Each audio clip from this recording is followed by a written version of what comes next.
Hey, it's Ninja Boy, and welcome to a special episode of Lunar Magic 101. It is Thursday, it is not Saturday. And the reason for this is, in the last episode, I said the next time I'm going to be covering secondary exits, pipes, entrances, all that sort of stuff. But I realized after I made the last video, there were a lot of design things that I wanted to go over before talking about pipes. So, even though the next episode, as in this one, is not going to be about pipes, the one on Saturday will be.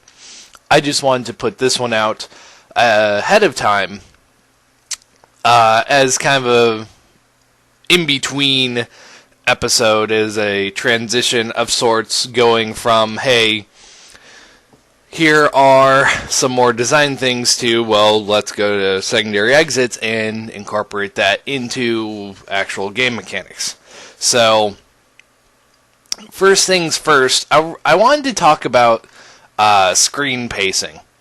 And if you noticed in my little setup here, I kind of had this turned on, which is F1. It shows the screen boundaries. You can go into view, and there's screen exits, which show the screen boundaries. There's F3, which shows the screen boundaries by themselves. I use F1 personally because, one, it shows the screen boundaries, and two, if there is an exit, it tells you which screen it's on. F3 is nice because it will show the screen boundaries, but not the exits, and F2 will show you the top and bottom screen boundaries. This is very important, the top and bottom, because if you put a Yoshi coin in between the top and bottom, say like right here, you'll get a glitched Yoshi coin, which you can collect forever, essentially. So you really want to avoid putting one on a screen boundary. And just wanted to point that out really quick before I get into screen pacing itself.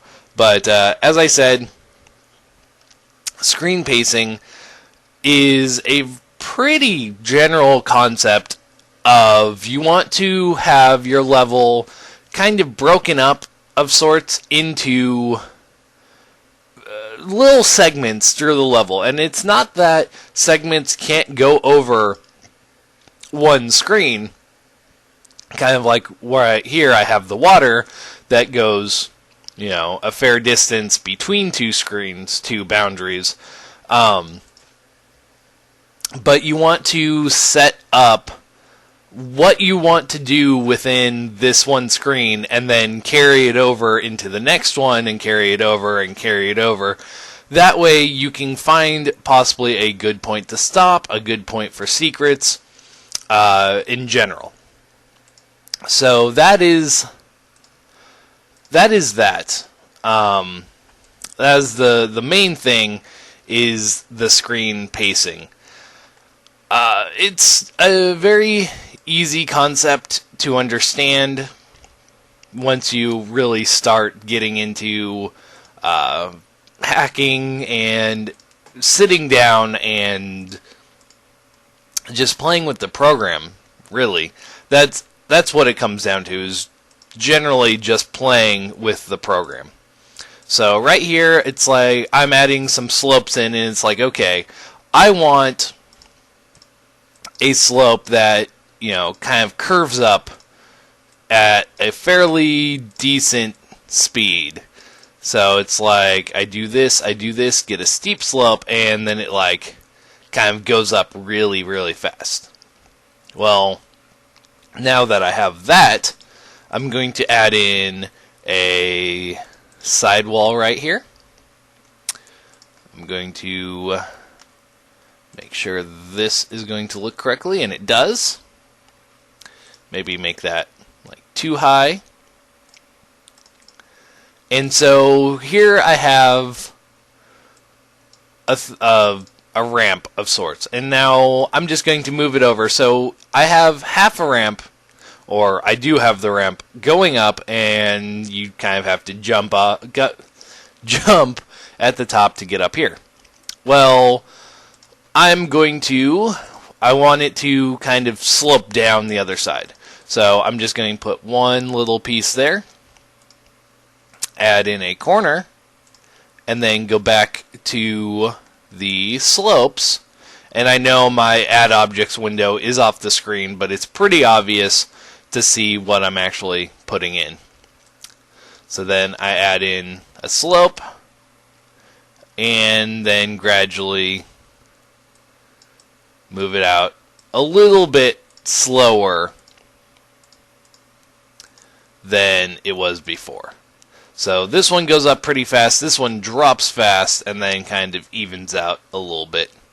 So this is screen pacing right here, where you get an idea, you get a concept, and you work around the screens to make your concept work in a manner that fits the level in a good pace. So there's no rule saying you have to do this, but it helps design-wise. It gives you small areas to design at a time instead of having to come up with a good level or a full level. So you can start designing on the fly and saying, well, I'm going to do this, I'm going to do that. Let's see what happens. So that is screen pacing, and that is one of the major things that you really want to try and strive for when making a hack. You want it to actually look good, work good, and all around just be a good hack, be a good level. So now that I've added this part in, showed off screen pacing, another thing I wanted to go over is how to show the player where to go, how to give them direction. So a good example of this is at the beginning of the level, right here, I have this portion that goes into the ground, and you know, a lot of players would be like, oh, that must be a secret, that must be a thing. Well, it really isn't. It isn't a thing. So coins are a good way to represent where you should be going. Coins are one of the best ways to show that either you're going, well, generally you're going the right way. And the reason for that is you don't really put coins in the wrong spots. So if I put coins here, that is kind of telling the player, oh hey, go in here, there might be something there. But if I make coins kind of like that, that's showing the player to go up here, and maybe put a couple more over here. Or even just put one coin like up here, and then a couple over here. That shows the player that you want to go up. Another thing that you can do is add in question mark blocks, and that will also give the player some incentive to go up a certain direction. And even though question mark blocks in general can be used in many fashions for secrets, for non-secrets, if you put them, you know, up here, then that gives the player indication to go up here, maybe hit those, and then see there's more level this direction. So they'll follow that way. To kind of hint at a player to not go down here, that is harder to do.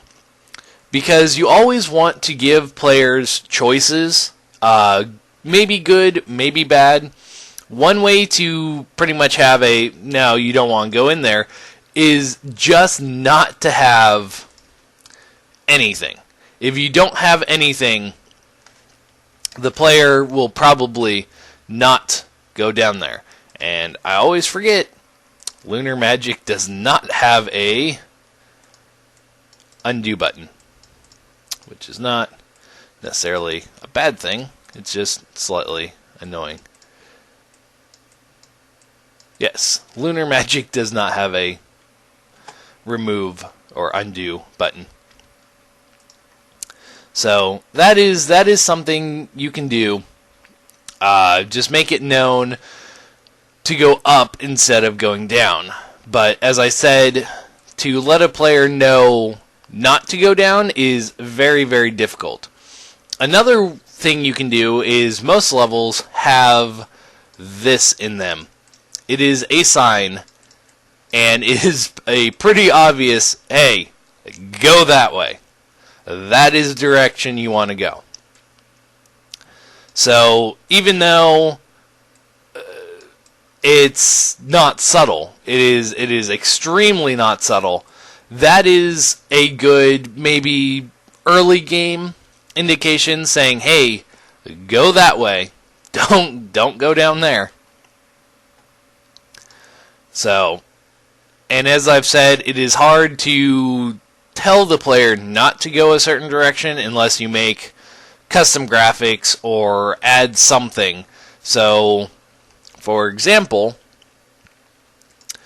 let's just say I don't have the dirt here. I don't have the dirt, and I still want this little thing going down. Well, a good way to show the player, don't go down here, is doing something like this. So I have something like this. I'm going to put corners on it. There we go. I didn't want to put a corner there. I wanted a tiny little straight piece.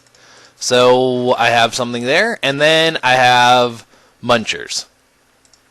That is either going to tell the player, hey, there is a big secret down here that you'll want to get to, or hey, this is going to kill you.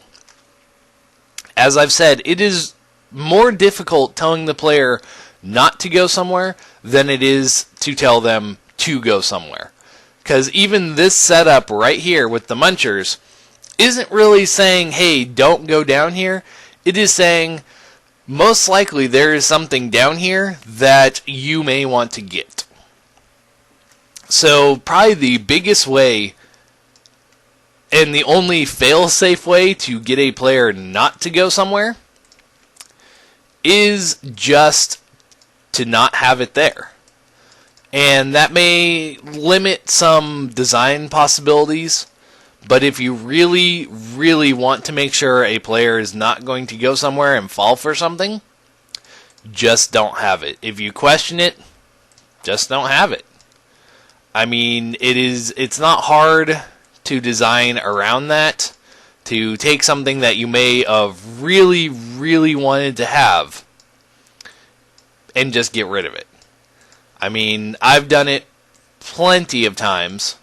Not that I really wanted to do it plenty of times, but I've done it plenty of times. Just to say, this isn't going to work. The player is going to look at this and say, hey, I'm going to try to go this way and just die. And it's like, well, it looks nice, but the design really is not there very well. So that is that for telling a player how to go somewhere. If you ever question it, either get someone else to play it. That would be my first suggestion, is if you make a level and you question, hey, I wonder if a player will think of going down here because of a thought of a reward. Have someone else play it, have them check it out, see if they go down there.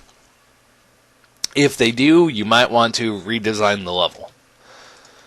And the last thing I want to talk about design-wise is basic puzzle design. And the reason I'm bringing that up, basic puzzle design, is a lot of hacks have a puzzly sense or feature to them. And that's usually a good thing. It is a good thing to have some sort of challenge for the player. Something, it may be complete reward, it may be, to get a secret exit, something. But basic puzzle design is always a good thing to know. So I'm just going to go over here to this next screen. I'm just going to have a flat bit of land,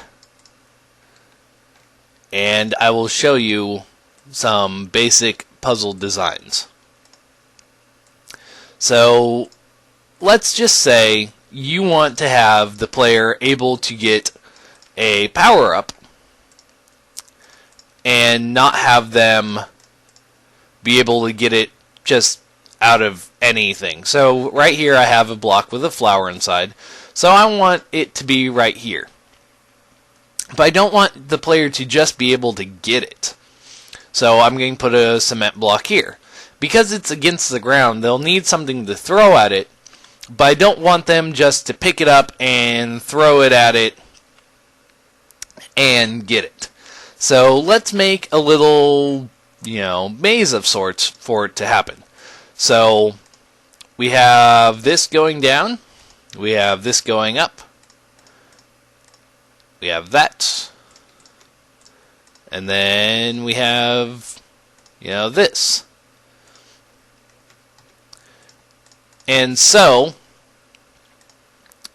the player will need to find a shell to kick in here, and it will go down and hit this, and you'll get a power-up. So this is kind of basic puzzle. I mean, this one is a very simple puzzle. Get shell, kick in here, you get reward. It's not that hard of a puzzle. And I would not expect it to be very hard on the first level. Now, if you really want a puzzle that is really challenging, or more challenging. I shouldn't say really challenging. I should say more challenging. If I can find the correct block, which I always forget which one it is. I'm going to need that block. And which one is it? I know, never good when you have to search forever for a block. And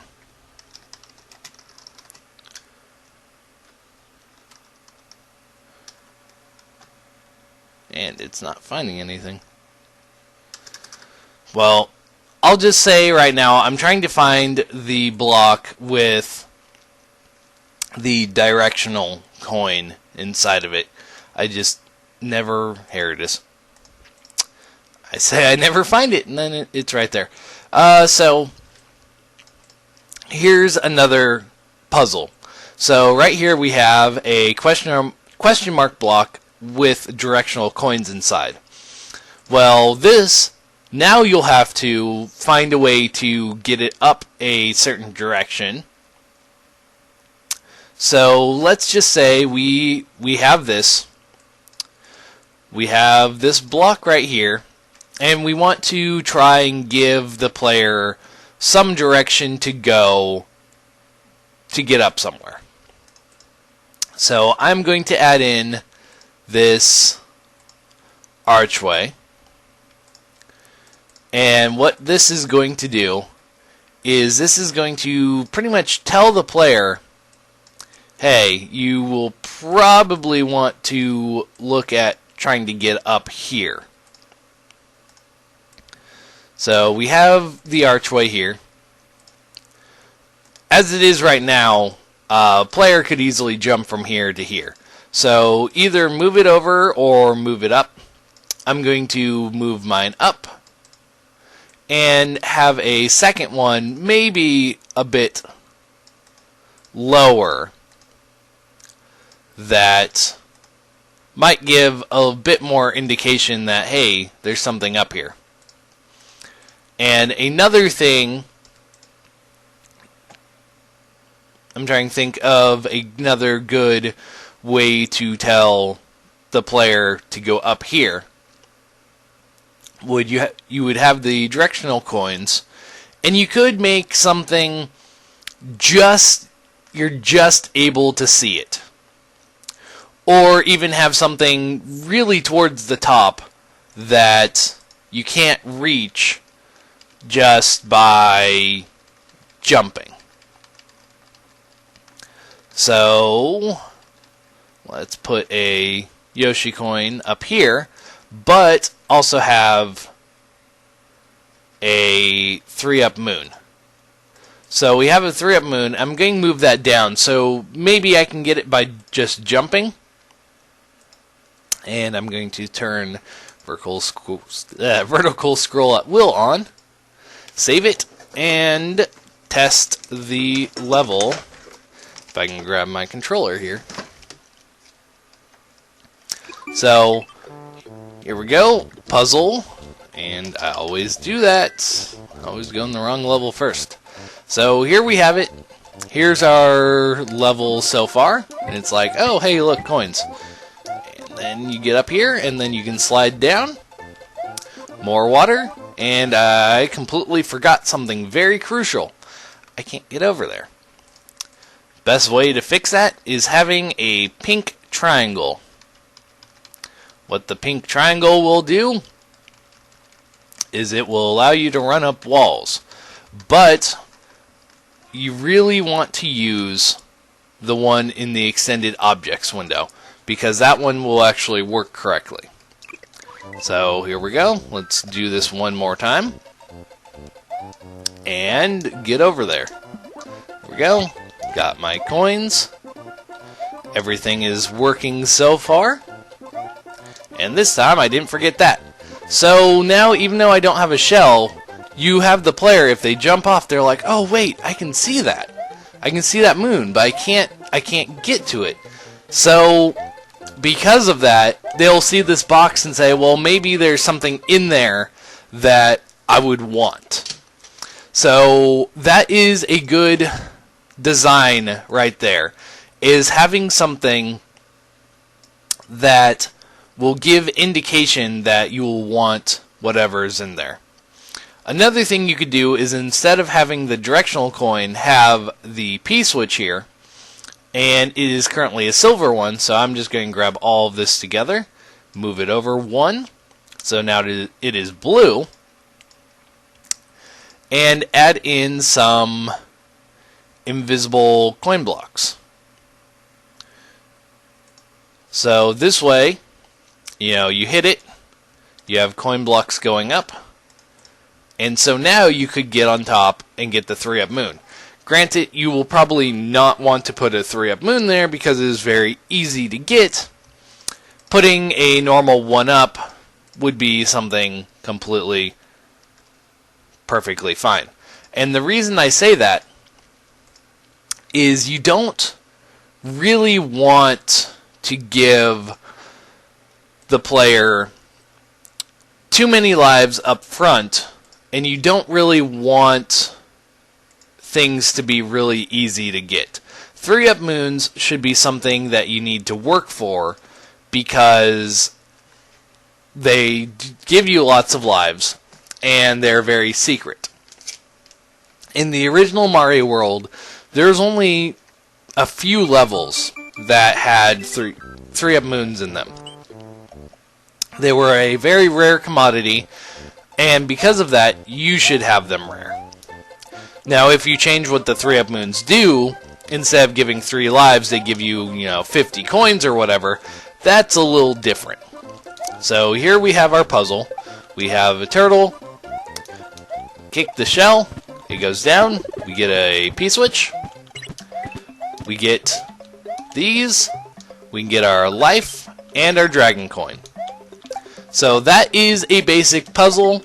Even though it's not a very hard puzzle, it is still a basic puzzle. So that's pretty much all I wanted to go over. I'll probably get into more advanced puzzle and advanced level design later. I say advanced because there's more things you can do than basic design that can be very challenging but very doable. So I will go over that later. The next episode, even though I said that last episode, will be on pipes, and that will be on Saturday. This one is just a special midweek video because I wanted to go over more design concepts before I got into midway entrances and exits and sublevels and all of that. So, this has been Ninja Boy with Lunar Magic 101. If you have any comments or questions or anything you'd like to see in a future video, put it in the comments, and I'll be back Saturday with more hacking advice. See you guys then.